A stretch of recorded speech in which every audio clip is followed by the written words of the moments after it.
दिनै बेथेस्टा प्रेयार सेन्टारनि जानानै आं नोंथांमोनखौ बरायग्रोनाय जाबाय आरो लोगोसे दिनै मोगा-मोगि बेथेस्टा प्रेयार सेन्टारनि जानानै मोगा-मोगि लानायाव दिनै सानै व्यक्ति आंनि खाथियाव गसंनानै दङ। बे समाव आङो मोनफा मोनफा सोंलांगोन।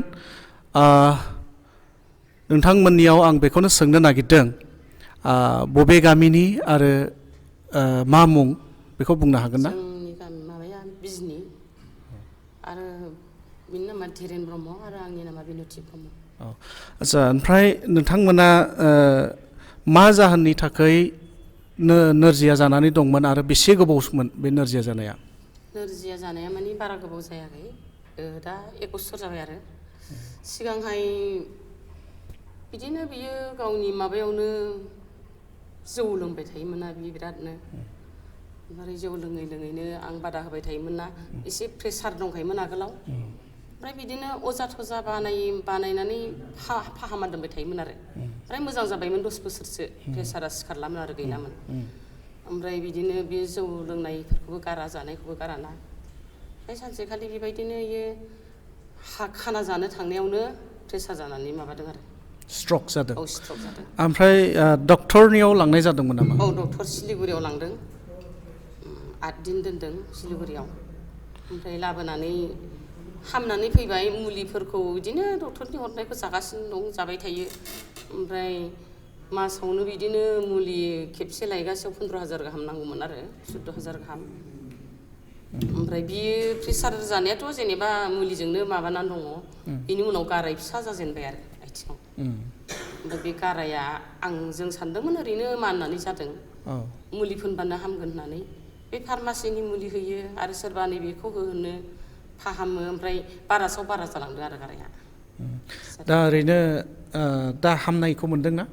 दा हामनायखौ मोनबाय।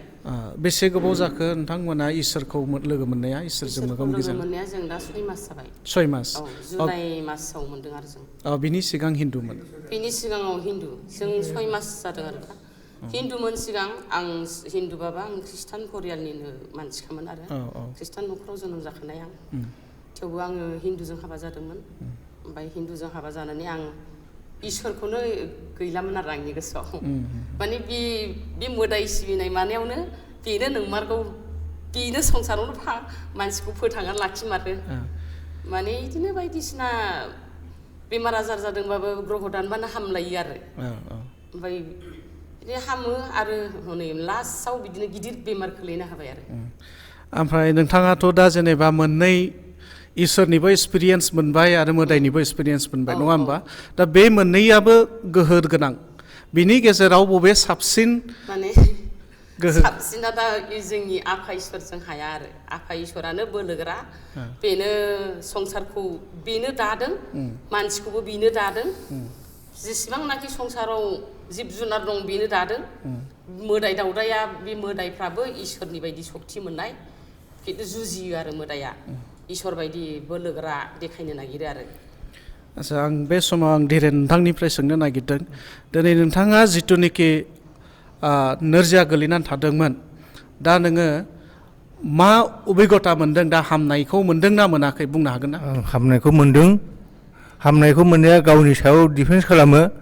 इसोरखौ दङ होननानै फोथायनांगोन एखे आत्माजों। फोथायाबा साजों माबानानै बिसास खालामनानै थाबा जानाय नङा। आत्माजों बिसास खालामनांगोन, फोथायनांगोन इसोरखौ। इसोरा हय दंमारो, आं बेखौ मिथिबाय। आं दा मिथिगौ बे इसोरजों जेब्लाबो नांथाबनानै थानांगौ। एसे माबानो इसोरा अननायखौ बोखांनायखौ खोनासङा। जेब्लाबो इसोरजों रायज्लायबाय थानांगौ, फुंनि मोनानि सानसुनि इसोरजों सानफ्रामबो रायज्लायबाय थानांगौ। एबा इसोरा गावनि नांगौखौ बिनायखौ खोनासङो। बेखौ आं मोननो हादों। आरो दा नोंथाङा थैस' थांस'सिम आं प्रभु जिशु ख्रिस्ट'नि सासे व्यक्ति, आं फोथायग्रा होननानै नोंथाङा सानना लानो हादोंना? लानो हाबाय। आरो आं थैस' थांस' आं जिशुखौनो आं खुलुमनांगोन।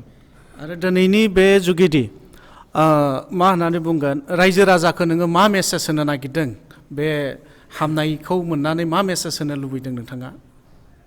आं दा बिखेखै आङो रायजो राजा बे जोंनि बर' जाथिखौ आं बेनि गेजेरजों आं मेसेज होनो लुबैदों दि जे गासैबो बर' जाथिया बे जों जिसुखौ सिबियोबा जों बर' जाथिया खौसेथि जागोन आरो जों गोख्रोंसिन जागोन।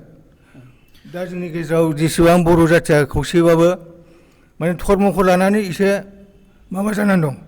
बे हिन्दु बे ख्रिस्टान बेबायदि जानानै दं जेन बे बुस्थुआ जाया गासैबो जोङो जिसु ख्रिस्ट'खौ सिबिनो हायो बेखौनो आं कामना खालामो।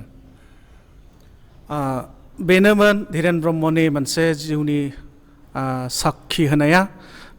प्रेसार स्ट्रक जानाया बोसोरसे जादोंमोन होननानै बिथाङा बुंदों आरो दिनै गोबां डक्टर आरो बिदिनो अजाखौ बिथाङा दिन्थिदोंमोन नाथाय हामनायखौ फ्रायानो मोनाखैमोन।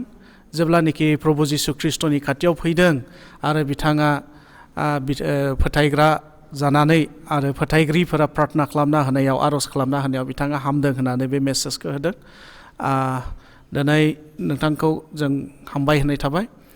बे समाव बे मोनसे जिबननि साक्षिखौ होनानै बर' रायजो राजाफोरनि गेजेराव मोनसे मेसेज होनायनि थाखाय गोजोन्थों, हामबायसै।